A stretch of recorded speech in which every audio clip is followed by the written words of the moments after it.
پر میرے عزیزو، اب اس قصوہ کی بھی ایک بات میں بتا دوں۔ آج ہمارے حالات کیا ہیں اس پر توجہ کرو۔ تم اگر نبی کونین کے غلام ہو تو کیا کیا سن کر کے تم برداشت کرے بیٹھے ہوئے ہو۔ آج ہمارے نہ کھانوں میں کمی آئی ہے، نہ ہمارے سونے میں، نہ ہمارے عیش میں کمی آئی ہے، جبکہ رسول پاک صلی اللہ علیہ وسلم پر بھدی گالیاں دی جا رہی ہیں۔ اے مسلمانوں، آپ توجہ کریں، قصوہ نے حضور صلی اللہ علیہ وسلم کی وفات کے بعد کیا کیا؟ وفاداری کسے کہتے ہیں؟ حضور سے وفا کرنا کسے کہتے ہیں؟ یعفور جب حضور کی خدمت میں آیا، ایک بات تو اس نے یہ کہا، دوسری بات کیا کہتا ہے جانتے ہیں؟ یا رسول اللہ صلی اللہ علیہ وسلم، بدقسمتی سے میں ایک یہودی کے پاس آ گیا، ایک یہودی کی ملکیت میں آ گیا، یہودی میرا مالک تھا اور اس نے مجھ سے کام بہت لیے۔ ایک بات پوائنٹ کی جو کہتا ہے یعفور، یا رسول اللہ صلی اللہ علیہ وسلم، لیکن زندگی میں کبھی بھی میں نے اپنی پیٹھ پر اس کو سوار ہونے نہیں دیا۔ کس کو؟ اپنے مالک یہودی کو۔ خچر کہتا ہے میں اپنی پیٹھ پر کبھی اس کو چڑھنے نہیں دیا، کئی سالوں تک اس کی ملکیت میں رہا۔ جب بھی وہ چڑھنے کی کوشش کرتا میں اسے گرا دیتا تھا۔ میرے آقا صلی اللہ علیہ وسلم نے پوچھا، اے یعفور، تو اس کا غلام، تو اس کی ملکیت میں تھا، تو اپنے ہی آقا اور اپنے ہی مالک کو اپنی پیٹھ پر سوار ہونے کیوں نہیں دیتا؟ تو خچر یعفور کہتا تھا کہ مجھے میرے باپ داداؤں نے بتایا تھا، اے یعفور تیری پیٹھ پر سید الانبیاء سواری کریں گے، تیری پیٹھ پر سید الانبیاء سواری کریں گے۔ میں اسی انتظار میں پوری زندگی اس پیٹھ کو پاک رکھتا رہا کہ کبھی کوئی یہودی سوار نہ ہو جائے اور میرے مصطفیٰ کی بیٹھک پر کوئی نجاست نہ ڈال سکے۔ یہ وفاداری ہے۔ جانور بھی میرے آقا صلی اللہ علیہ وسلم کی سواری سے پہلے بھی اپنی پشت کو صاف رکھتا ہے کہ وہ ایک نہ ایک دن سوار ہوں گے۔ اللہ تعالیٰ علیہ وسلم کی بارگاہ میں یہ ایسی وفاداری کرتا رہا، یہاں تک کہ صحابہ فرماتے ہیں کبھی حضور صلی اللہ علیہ وسلم کو کسی صحابی کو بلانا ہوتا تو یعفور سے کہتے، جاؤ عثمان کو بلا لاؤ، عمر ابن خطاب کو بلا لاؤ۔ جانور ہے جس پر میرے آقا سواری کرتے تھے، وہ بھی اتنی عقل رکھتا تھا، حضور کی ہر بات کو پہچانتا، یہاں تک کہ حضور جیسے ہی فرماتے فوراً یہ یعفور اسی صحابی کے گھر جاتا، اپنے سر سے ان کے دروازوں کو دستک دیتا۔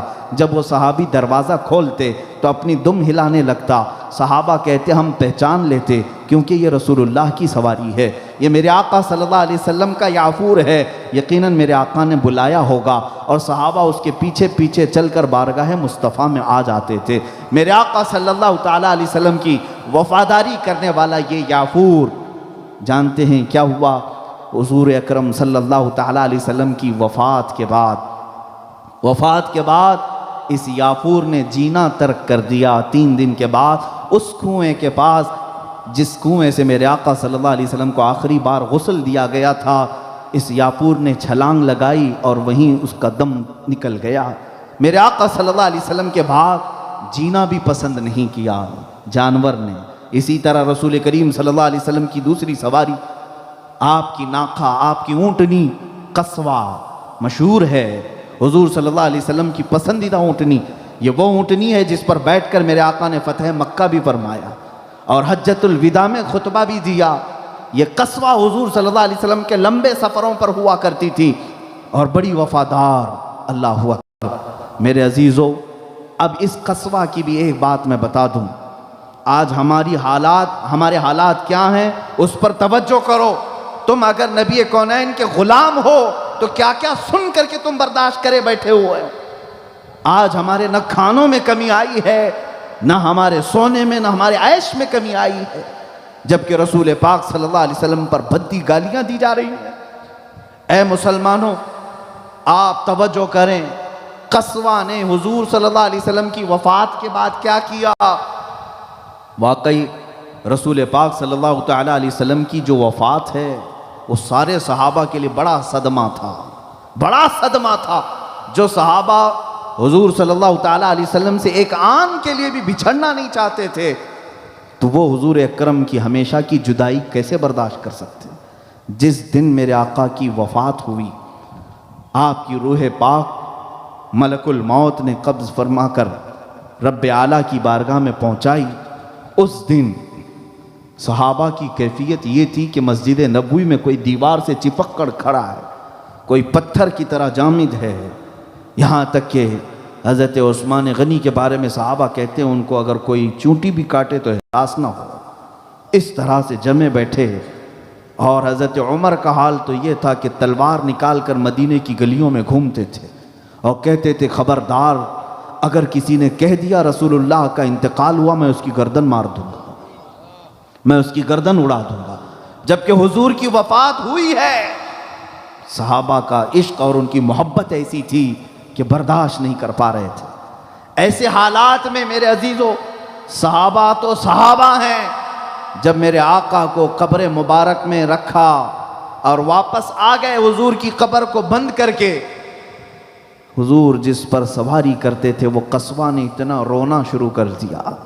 صحابہ کہتے ہیں پہلی مرتبہ کسی اونٹنی کو ایسے روتے ہوئے دیکھا کہ اس کے حلق سے آوازیں تیز نکلتی اور چپڑ چپڑ کرتی، آنکھیں بہتی۔ 2 دن کے بعد تو اس کی آنکھیں ہی چلی گئی، قصوہ کی آنکھیں ختم ہو گئی، وہ اندھی ہو گئی، نابینا ہو گئی۔ 4 دن گزرے حضور کی وفات کے بعد، صحابہ جب بھی اس کے سامنے کوئی کھانے کی چیز رکھتے وہ پیر سے ہٹا دیتی تھی۔ 4 دن تک کچھ بھی نہیں کھایا۔ صدیق اکبر رضی اللہ تعالیٰ عنہ اس کا بڑا ادب کرتے ہیں کہ میرے آقا اس پر سوار ہوتے تھے، لیکن حضور کے وصال کی خبر کے بعد اس قصوہ نے چارہ کھانا بھی چھوڑ دیا، آنکھیں بھی اس کی چلی گئی۔ یقیناً ان جانوروں نے یہ وفاداری دکھائی تھی۔ یا رسول اللہ آپ کے بعد اب جلوہ دیکھنا بھی ہے تو کس کا دیکھنا ہے؟ آپ کے بعد اب بچا کون ہے دیکھنے کے لیے؟ اس اونٹنی کی آنکھیں چلی گئیں، بیٹھی رہی 4 دن تک غم میں، بغیر کھائے بغیر پیے۔ صحابہ اس کے غم کو دیکھ کر کے اپنے غم میں مبتلا ہو جاتے۔ چند ہی دن گزرے کہ وہ قصوہ کا بھی انتقال ہو گیا۔ وہ جانور ہے لیکن میرے مصطفیٰ کی جدائی برداشت نہ کر سکی اور انتقال ہو گیا۔ اس قصوہ کا بھی انتقال ہو گیا، دم توڑ گئی۔ میں ان واقعات کو پڑھتا ہوں تو رونگٹے کھڑے ہو جاتے ہیں۔ اے رب ذوالجلال، تو نے تو ہمیں اشرف المخلوقات بنایا، کیا مسلمانوں تمہیں اللہ نے انسان نہیں بنایا؟ اس نبی کا نام لیتے ہو، ان کے نام پہ کھاتے ہو، ان کے نام پر کماتے ہو، سب کچھ ان کے نام پر چل رہا ہے، لیکن ہم ان جانوروں کی طرح بھی وفاداری نہیں کر سکے۔ حضور پاک صلی اللہ تعالیٰ علیہ وسلم کو دیکھنے کے بعد اس قصوہ نے یہ کہا، طے کر لیا ہوگا کہ اب اور کسی کو دیکھنا ہی نہیں ہے، اب ان کے بعد کسی کو دیکھنا ہی نہیں ہے۔ اور یہاں ہمارے جوانوں کا حال یہ ہے کہ ان کی آنکھیں بار بار دھوکہ کھاتی ہیں، کبھی کسی حسینہ کے پیچھے، کبھی کسی معشوقہ کے پیچھے، کبھی کسی غلیظ عورت کے پیچھے۔ دنیا نے جو کچھ بھی انہیں دکھایا یہ اپنی آنکھوں سے دیکھ کر کے دھوکہ کھا گئے اور بہک گئے۔ اے مسلمانوں، اتنا ہلکا ایمان نہ رکھنا، اتنا ہلکا ایمان نہ رکھنا۔ میرے آقا سے ایسی وفاداری کرو کہ پوری دنیا تمہاری کیا، تمہاری جوتی کی بھی قیمت نہ لگا سکے، تمہاری جوتی کی بھی قیمت نہ لگا سکے۔ اپنے آپ کو اتنا مضبوط رکھو کہ ہم نبی کونین صلی اللہ علیہ وسلم کے ہیں، کسی اور بازار میں ہم بک نہیں سکتے۔ قلیوبی کی ایک حکایت ملتی ہے کہ 3 نوجوان ایک عیسائی بادشاہ کی قید میں آ گئے، تینوں سگے بھائی تھے۔ بادشاہ عیسائی تھا، اس نے ظلم و ستم بہت کیا اور تینوں کو پہلے آفر دیا کہ اگر تم دین اسلام چھوڑ دو گے تو میں اپنے دربار میں کوئی تمہیں وزیر بنا دوں گا، سپاہیوں کے اعلیٰ منصب دے دوں گا۔ لیکن وہ تینوں ٹس سے مس نہیں ہوئے۔ وفاداری کسے کہتے ہیں، خودداری کسے کہتے ہیں اور استقامت کسے کہتے ہیں؟ توجہ چاہتا ہوں، آج حالات اس طرح کے آنے والے ہیں، تم کہیں ایک ڈنڈے سے بھاگ کر میدان خالی نہ کرنا۔ ہمارا تو رسم یہ رہا ہے کہ تلواریں بھی چلتی رہے ہیں، حسین کا سجدہ بھی ہوتا رہا، ہم ان کے وارثین میں سے ہیں۔ میرے عزیزو، ہمارے وہ اسلاف ہیں کہ جنہوں نے حکومت کی آنکھوں میں آنکھیں ڈال کر کے بھی حق کا کلمہ بلندی سے کہا ہے۔ تینوں نوجوانوں کو بادشاہ نے پہلے آفر دیا، پھر مارا۔ اس کے بعد جب وہ تس سے مس نہیں ہوئے تو جلاد کو حکم دیا کہ گرم تیل پکایا جائے، ایک کڑھائی میں تیل ڈال کر اسے کھولایا جائے۔ سامنے ہی ایک بہت بڑی کڑھائی میں تیل کو پکا کر کھولایا گیا۔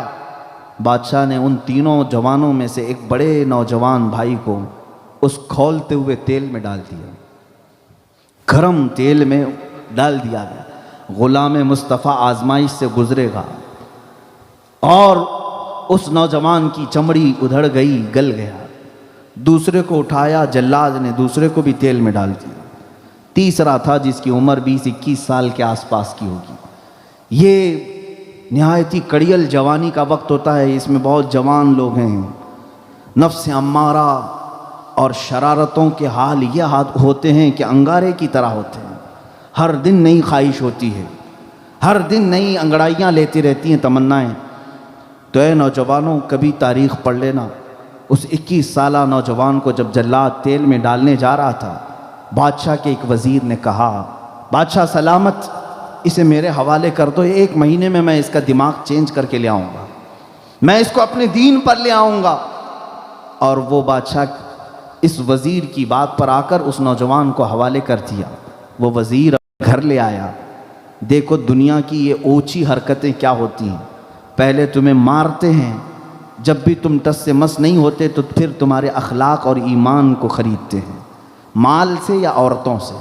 اس وزیر کی ایک خوبصورت بیٹی تھی، اس لڑکی کو اس نوجوان کے پیچھے لگا دیا کہ تو کسی نہ کسی طرح اپنے حسن اور اپنے جمال میں اسے پھانس لے اور اس کو اپنا گرویدہ بنا لے اور اپنے دین میں داخل کر لے، بادشاہ سے منہ مانگا انعام ملے گا۔